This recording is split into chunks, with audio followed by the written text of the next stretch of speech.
Blended Podcasts. Brought to you by Blended Audio.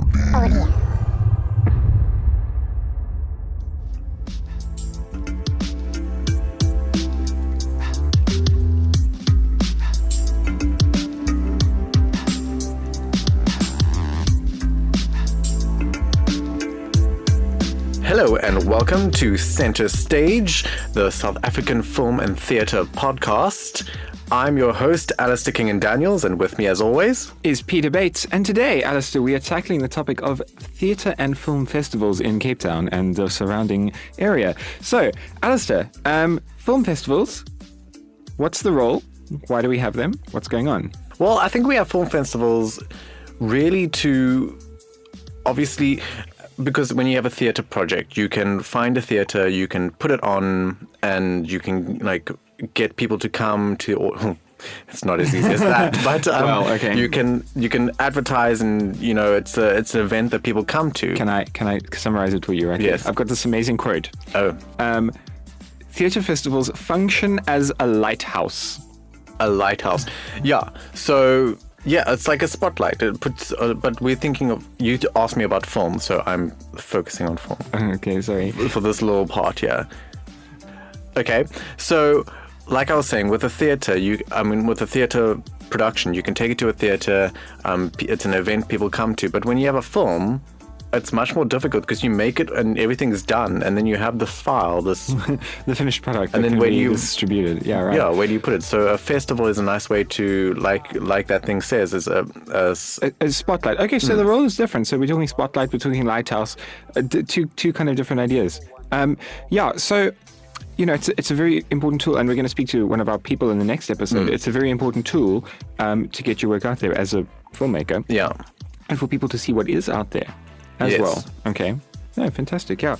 So the biggest one that comes to my mind because there are a lot of these. There's this 1 minute film festival. Oh, yeah. There's the 48 hour, which is the most notable one, I think. Yeah. Film festival, and you get a 24 hour. So the idea is to make a film. That's not make a film that's 48 hours long, but make a film in 48 hours. So you get your topic or whatever it is at the start, and you have 48 hours to do everything. Yeah, you have to write the script, you have to find your actors, because you don't, unless you come in with a team that has specific roles, but you can also just come in as like a few directors, and then, or like a writer and a director, you can enter like that. I'm sure I've heard someone say that. And then you have to go and find your actors, find sound people. Everything within 48 hours. Everything so over put this everything weekend. Together. Fantastic. Okay. And then you get the 1 minute festivals, which is, you don't do everything in 1 minute. But to you have produce to a make 1 minute film. A 1 minute film, which is in itself another challenge, because how do you do a whole story in friggin' 1 minute? It's so these. Yeah, I saw this. An entry I think which I saw was very interesting. Was the 48 hour film festival, and the topic was a library. That wasn't the topic. The topic was. I forget now, but a library had to be included in it. Oh. So what this now? I can't believe I can't remember who this person was. But what this person did was they actually took that idea, and they had one of the characters in the film was a guy on the street, and the way he made his living was by running a library, which was a bunch of books in a cardboard box. And it's kind of like an interesting way to explore that idea, right? So so it's kind of like that necessarily wouldn't have been something in a mainstream film, right? Yeah. But that's an interesting idea that you can explore elsewhere. So yeah, it's a film festival is an interesting way to get a way to get an expression for different ideas. And to kind of push the edge forward a bit, especially with the stuff like the really short ones, the 48-hour ones and stuff. Also, another thing in that line of thought is if you got a topic that's that people sort of think about, that there's okay, let me rephrase that. If you get a topic like a library, people are going to think, okay, library, let's set it in a library. Yeah, so we can explore then it forces other people going, we got to think outside the box, and then you get things like that. Yeah, exactly. And so there's kind of I think you're kind of leaning towards a little bit of a competitive aspect as well. Okay, because it's people work. What is the thing that really sparks off ideas is the need to, I don't know. What's that saying? Necessity is the mother of invention? Yes, exactly. That's right. So let's go into theatre festivals. Theatre festivals, okay, cool. So Grahamstown Yes, Theatre Festival. I'm with you. We've both been there, right? Yeah. How many times have you gone, by the way? Once, and we're no, I've only gone once. No, twice. Sorry, been there twice. Yeah, no, twice, and hopefully next year we will be taking we'll be a performance there actually next year, hopefully for the first time. So that'll be fun. The unannounced secret project. Yeah, been there twice. Impressions. Incredible. Just you see, this is the thing. So like one of the things that really struck me was just the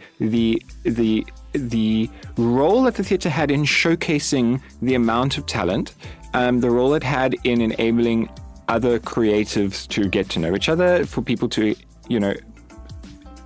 exhibit themselves in what they do. That was very powerful. And yeah, to kind of like get back on the same page, right? Because it's very easy to be out in Cape Town and you're doing your own little thing, and we know that Cape Town is like a little village and we're completely ignorant of the rest of the country, and then we come together and then we see what we've been doing and we have this cultural interchange, right? Like a marketplace almost. So that was a really powerful thing for me. This is the thing. So I think the whole idea of like the theatre festival, so the theatre scene exists not just, it's not just a little isolated bubble, right? It's got to be this integrated thing, because we're sharing and responding to each other, and the theatre itself almost becomes a cultural performance, right? Yeah. In its own way, because we're dealing with issues, and these plays overlap in some areas and themes and stuff. So it's almost like the theatre itself is an expression of culture, in as much as the play itself is an expression of culture. I thought that was really cool.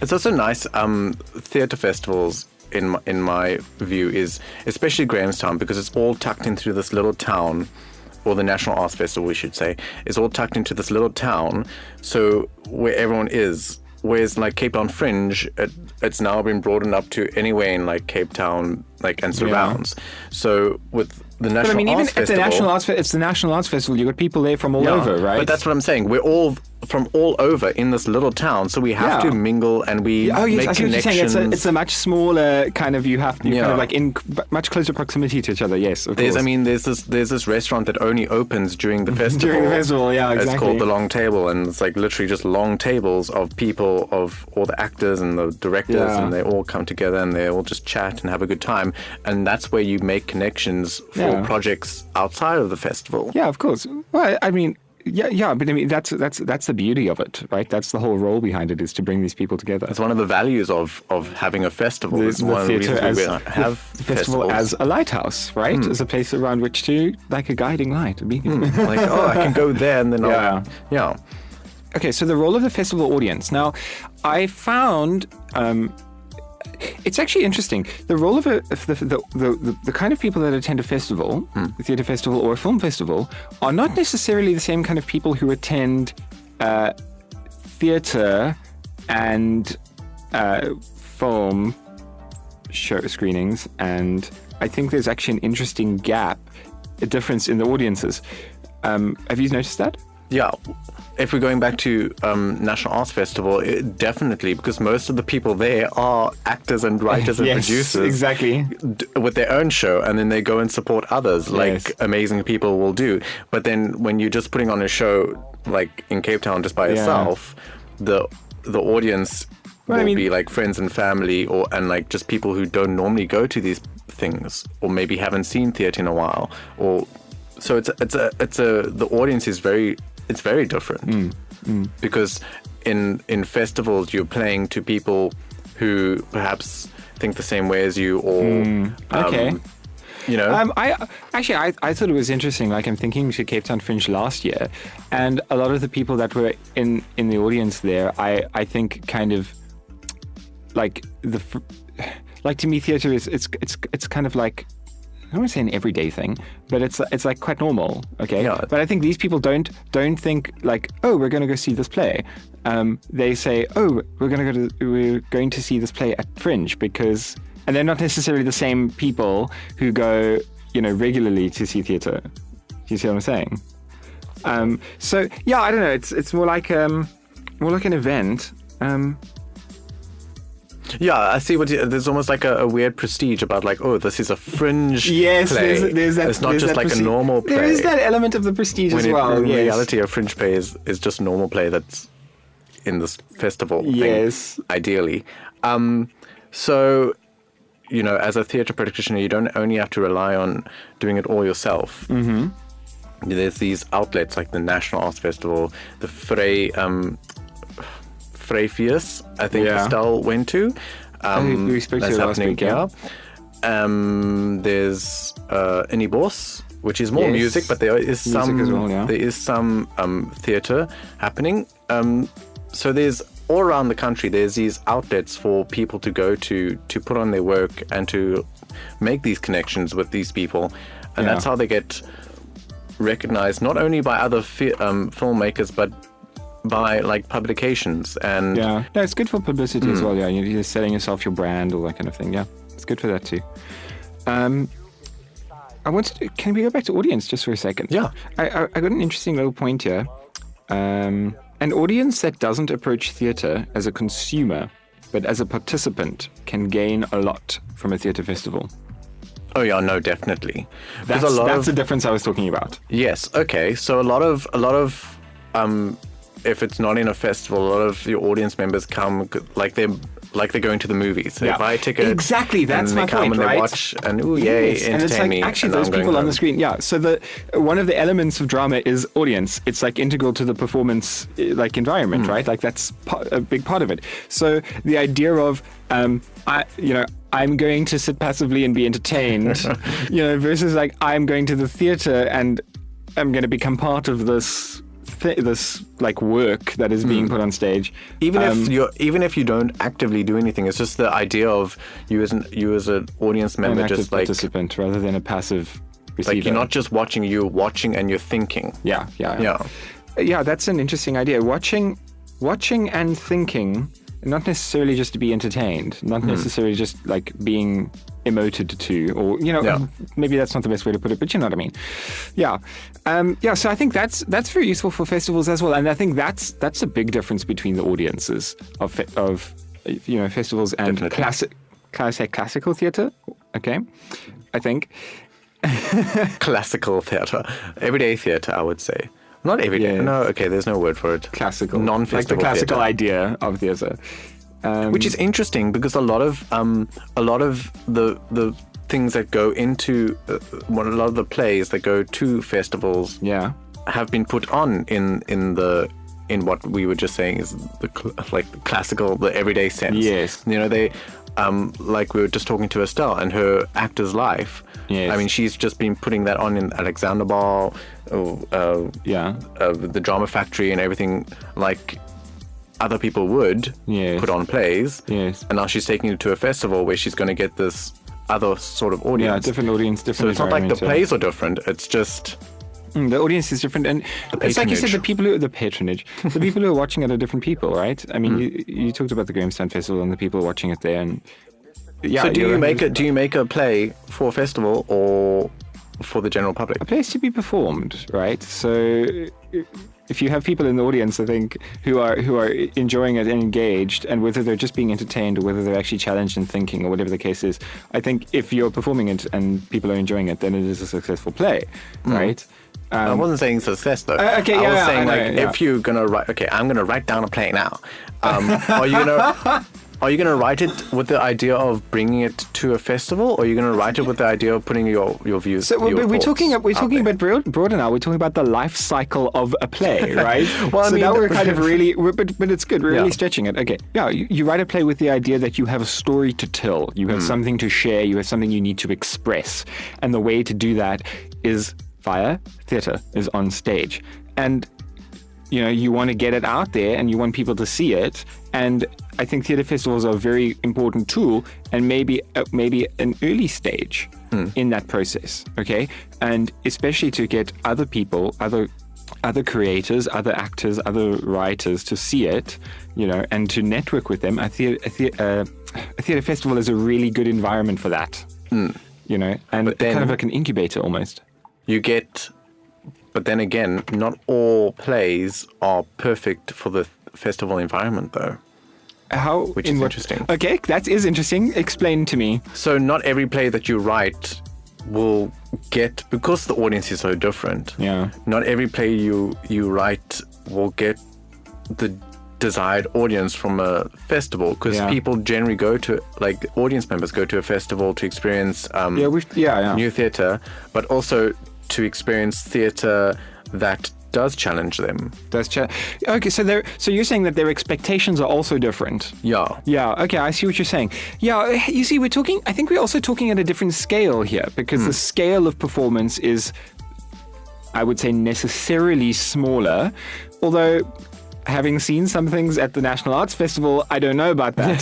So, it's true. We've got so many variables here. I just don't want to get hung up with this idea of, like, you have to put your play into a festival to be successful. Or Oh no! Okay. So now we're using that word "successful" again. So be careful. Well, yeah. Okay, but although it's a good way to get more people to see your play and to Yes. see who you are and how you write and how you perform. So I think it's a very valuable step. Is it strictly necessary? No. Can an artist exist in a vacuum? No. Is a theatre a good way to expand your bubble, your horizons, your network? Yes. Oh, yes. Most definitely. Okay. Now, you talked a little bit earlier about Cape Town Fringe Yes. and expanding beyond. And what were you saying about that? Yeah, so it used to be just in Cape Town, the Yes, CBD. that's right. And they used to use venues around there. But last year, I think, maybe the year before, there was renovations being done in the town hall, which was where Yes, most of that's the right. venues were the year previous. So they couldn't use it. So then they had to think outside the box. So they started expanding it to other theatres, like in the southern suburbs, in Yes. the northern suburbs. So it became more And- decentralized, let's say. Yeah, Okay. decentralized. And that also had the effect of people who couldn't generally maybe bring their play because maybe they're in Oh, yes. Kales River or somewhere Yes. quite far away. Could actually still perform because They could still it's kind of perform in at their a area. closer venue. That's an interesting idea. than Yeah. So CBD.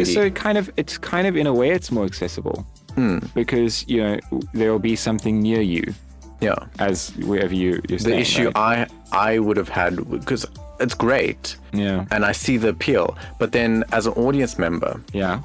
how do you if you want to support your friend in the southern suburbs, but there's another friend in Just from a Milton. purely practical perspective, Yeah. not everybody's in the same place, so it's more accessible, but it's perhaps like less accessible. What? It's like more and less accessible. It's more. The power of having all the people in the same place talking about the same thing is diluted. Yeah. That's true. Okay, but it fulfills a different role because the whole idea behind a theatre festival is getting people who otherwise wouldn't go to theatre because it's a different audience, right? Yeah. To see it. So, having it spread out is perhaps also getting more audience members in. So, it's kind of like, what are you trying to do? Having more people to see the play. Well, that's And not also also good, just more people to see, more people to perform. to perform. Exactly. It's making it more accessible to more people to perform that as well. Yeah, no, it's an interesting idea. I mean, I don't think it's like it's a mistake. It just has a different result in the end, right? So I think we've talked at length about festivals, both film and theatre. And so on that note, I think we should end it there. Right. Thank you, Alistair. It's been good. Thank you, audience, for listening. Thank you, Alistair, for being here.